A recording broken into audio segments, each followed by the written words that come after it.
Hello friends, कैसे हैं आप सभी। आई होप कि आप सभी अच्छे होंगे। पिछली वीडियो में कुछ मिस्टेक हो गया था, जिससे उसमें आवाज़ पूरा है ही नहीं, ठीक है। और हम बता रहे थे इम्परेटिव सेंटेंस एक्टिव वॉइस और पैसिव वॉइस का, तो उसमें आवाज़ कुछ कट गया था, मतलब कुछ दिक्कत के कारण। तो आइए चलते हैं, फिर से हम लोग पढ़ते हैं इम्परेटिव सेंटेंस, ठीक है, active voice and passive voice का।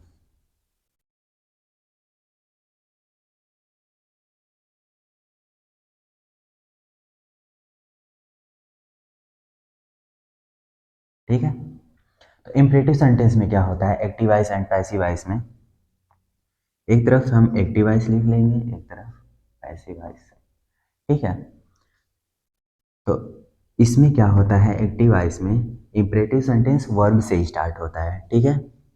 इसमें वर्ब रहेगा प्लस ऑब्जेक्ट रहेगा। तो हम इसको पैसिव वॉइस कैसे चेंज करेंगे, ठीक है। पैसिव वॉइस में पहले लेट लगा देंगे, लेट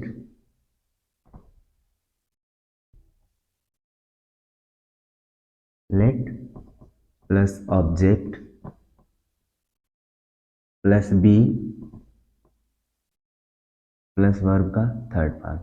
इस तरीके से हम लोग पैसिव वॉइस चेंज कर देंगे। अगर इम्परेटिव सेंटेंस का कोई एक्टिव वॉइस दिया रहे, उसको पैसिव वॉइस में चेंज करने के लिए पहले लेट, उसके बाद ऑब्जेक्ट, उसके बाद बी, उसके बाद वर्ब का थर्ड फॉर्म हम यूज कर देंगे। जैसे एग्जांपल एक देख लेते हैं,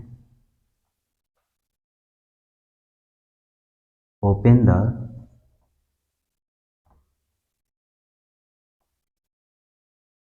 डोर, ठीक है। ये हमारा एक्टिव वॉइस का सेंटेंस है, ठीक। इसको पैसिव वॉइस में हम कैसे चेंज करेंगे, तो हमने ऊपर रूल लिखा है let plus object plus be plus verb का थर्ड फॉर्म, तो सेम रूल के अनुसार चलेंगे।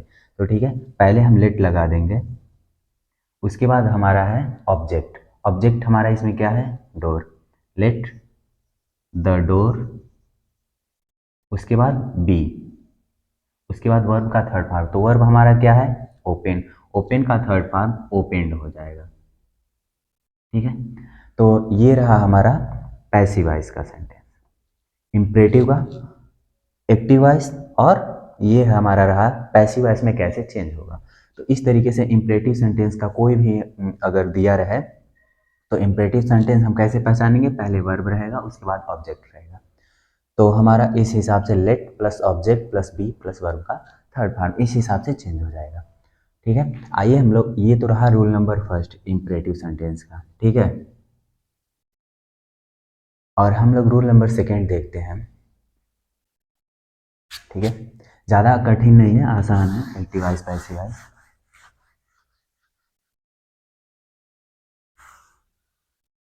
ठीक है, उसके बाद हम लोग चलेंगे रूल नंबर सेकेंड पे। रूल नंबर सेकेंड ये कहता है कि अगर इम्परेटिव सेंटेंस में जैसे वर्ब है प्लस ऑब्जेक्ट हमने बताया, ये दिया है, वर्ब और ऑब्जेक्ट के बीच में यदि कोई प्रीपोजिशन आ जाए, ठीक है, यदि कोई प्रीपोजिशन आ जाए तो हम कैसे चेंज करेंगे। प्रीपोजिशन इन, ऑन, एट, यही सब होता है प्रीपोजिशन। तो अगर वर्ब के बाद प्रीपोजिशन आ जाए, वर्ब और ऑब्जेक्ट के बीच में कोई भी प्रीपोजिशन आ जाए, तो हम कैसे चेंज करेंगे। तो उसमें हम लोग लेट लगाते थे ना, इसमें हम लोग लेट नहीं लगाएंगे, ठीक है। निम्न तरीकों से बदलेंगे, जैसे you are ordered, you are order, you are requested and you are advised. Plus इन तीनों के बाद, ठीक है, प्लस टू प्लस वर्ब, ठीक है, प्लस प्रीपोजिशन,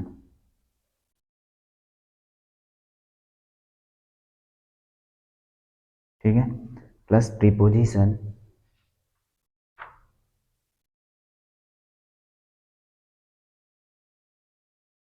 उसके बाद लास्ट में हम लोग ऑब्जेक्ट। ठीक है, इतना कर देंगे हम लोग। कोई भी इम्परेटिव सेंटेंस का अगर एक्टिव वॉइस का वाक्य पहले वर्ब है, उसके बाद बीच में वर्ब और ऑब्जेक्ट के बीच में कोई प्रीपोजिशन आ जाए, तो इन तीनों के अनुसार you are ordered, you are requested and you are advised, उसके बाद to plus verb plus preposition plus object लिख देते हैं। जैसे एग्जाम्पल में देख लीजिए, अगर कोई कह they run on the road, ठीक है, ये हमारा एक्टिव वॉइस का सेंटेंस है। इसको हम लोग पैसिव वॉइस कैसे चेंज करेंगे, तो ये हमारा सब्जेक्ट है, ये ऑब्जेक्ट है और ये हमारा है प्रीपोजिशन ऑन, ठीक है। तो हम लोग सबसे पहले क्या करेंगे, देखेंगे कि कौन सा भाव दे रहा है, सलाह का भाव या रिक्वेस्ट का या ऑर्डर का। तो इसमें हम लोग देखेंगे ऑर्डर का भाव है, तो पहले लिख देंगे you are ordered, you are D O R D E R, ordered to, ठीक है, टू है ना, ये लगा, उसके बाद टू प्लस वर्ब, इसको हम लोग मिटा देते हैं, ठीक है। वर्ब क्या है, रन, टू रन, उसके बाद preposition on, object the road. तो ये हमारा रहा एक्टिव वॉइस और ये रहा पैसिव वॉइस, ठीक है। तो इसके हिसाब से हम लोग चेंज कर देंगे एक्टिव वॉइस पैसिव वॉइस। तो ये हमारा रहा रूल नंबर सेकेंड। और अब एक्टिव एंड पैसिव में कुछ खास बचा नहीं है, एक बचा है जो हु से पूछा जाता है, ठीक है, तो वो हम लोग देख लिया जाए।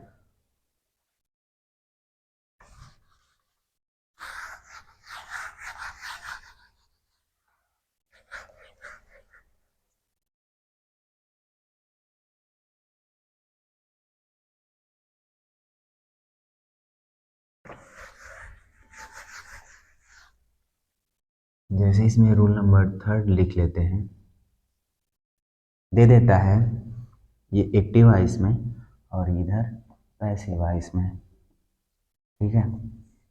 इधर दे देगा ओ प्लस, हो के बाद दे देगा वर्ब प्लस ऑब्जेक्ट, ठीक है। अगर एक्टिव वॉइस का वाक्य ऐसा दे दिया तो हम लोग पैसिव वॉइस में इसको कैसे चेंज करेंगे, ठीक है। तो पैसिव वॉइस में हम लोग निम्न तरीकों से चेंज करेंगे।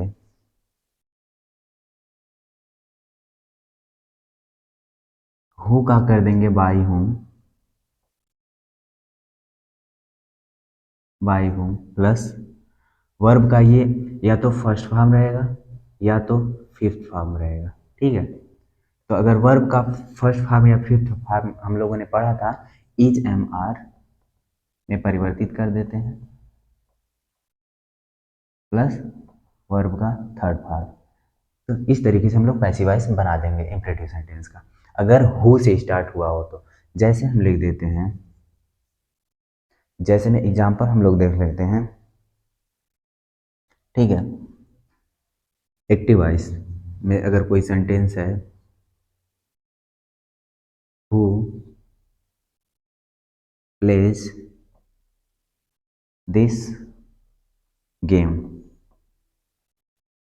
ठीक है, यहाँ पे क्वेश्चन मार्क रहेगा, हु प्लेज दिस गेम। तो हु को हम लोग किस में चेंज करेंगे, बाई होम में।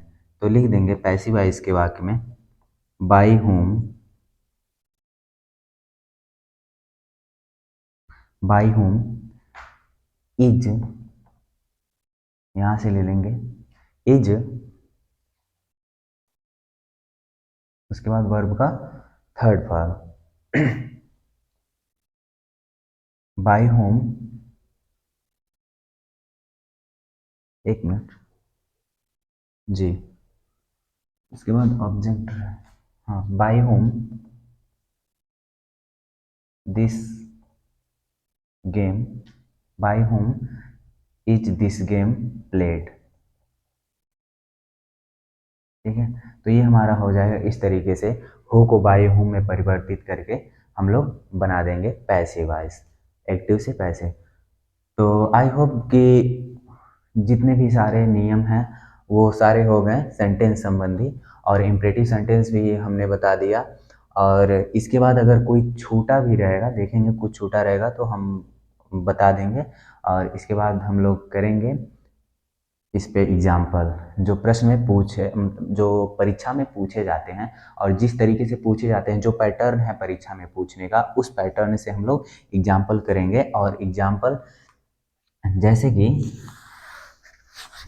एक दे रहे हैं,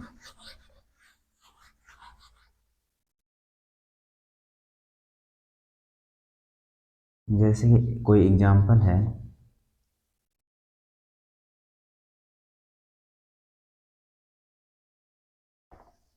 जैसे हम एग्जाम्पल दे रहे हैं, सी प्लेज दिस गेम, या सी प्लेज अ गेम। ठीक है, ये मान लीजिए ये क्वेश्चन है, परीक्षा में पूछ दिया, ठीक है, और ऐसे पूछ दिया और ऑप्शन दे दिया, ऑप्शन 4 ऑप्शन देता है, ठीक है। तो अब इसका ऑप्शन किस तरीके से देगा,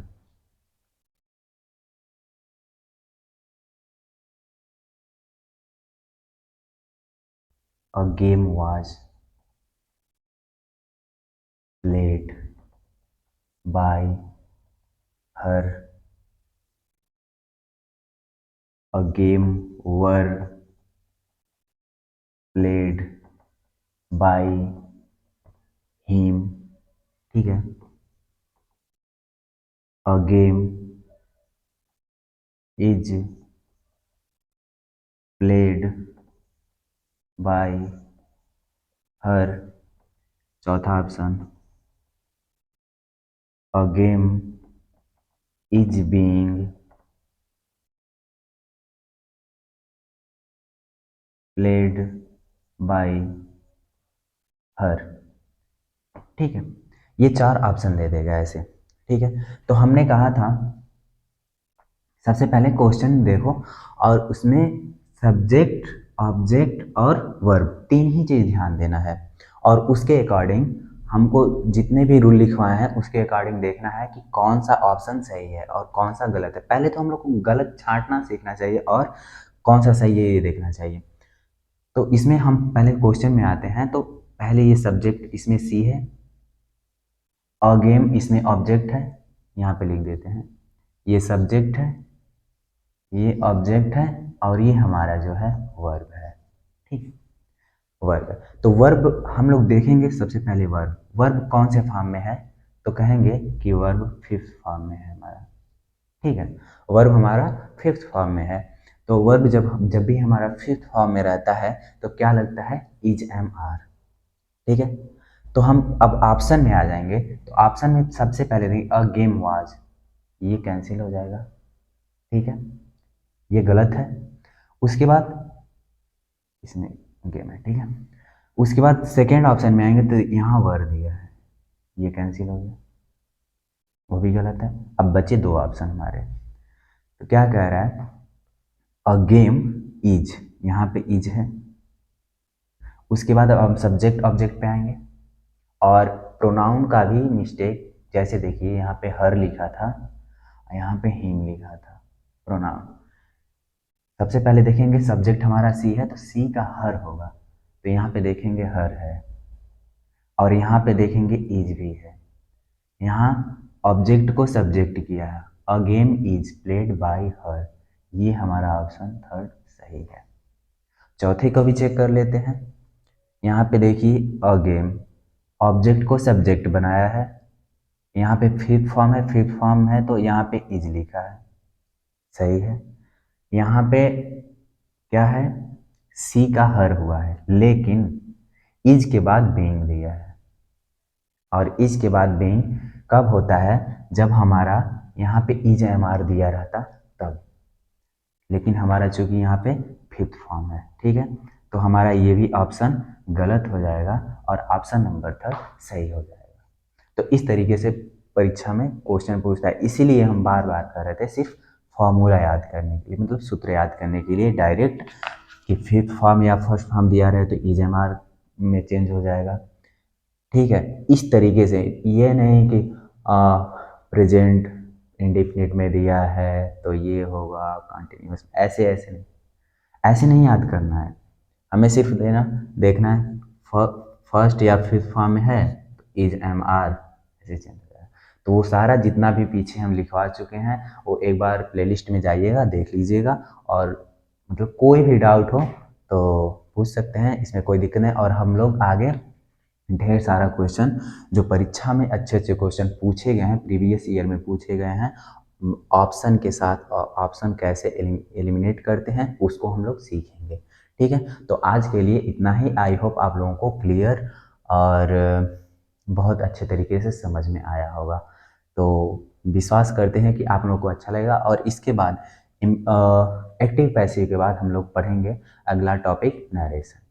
ठीक है, उसके बाद बहुत सारा टॉपिक है पढ़ेंगे हम लोग, वो कैब भी पढ़ेंगे, क्योंकि पूरी एग्ज़ाम में जितना भी आज तक एग्ज़ाम हो रहा है तो उसमें ग्रामर तो ठीक है, लेकिन वो कैब जो है ग्रामर सभी बच्चे तैयार कर लेते हैं। अब ऐसा ऐसा ऐसा क्वेश्चन पूछेगा, एक बार कोई ध्यान से देख ले और ध्यान से पढ़ ले तो सबका सॉल्व हो जाता है। लेकिन वो कैब ऐसा मतलब उसमें टॉपिक रहता है, कितना ही पढ़ा जाए कम रहता है। तो वो कैब किस तरीके से पढ़ा जाए, और बहुत सारे रूट वर्ड रहते हैं, याद करना होता है। तो आगे उसमें चर्चा होगी और पढ़ा जाएगा, हम लोग वो कैब भी पढ़ा जाएगा। ठीक है, आज के लिए इतना ही। Thank you.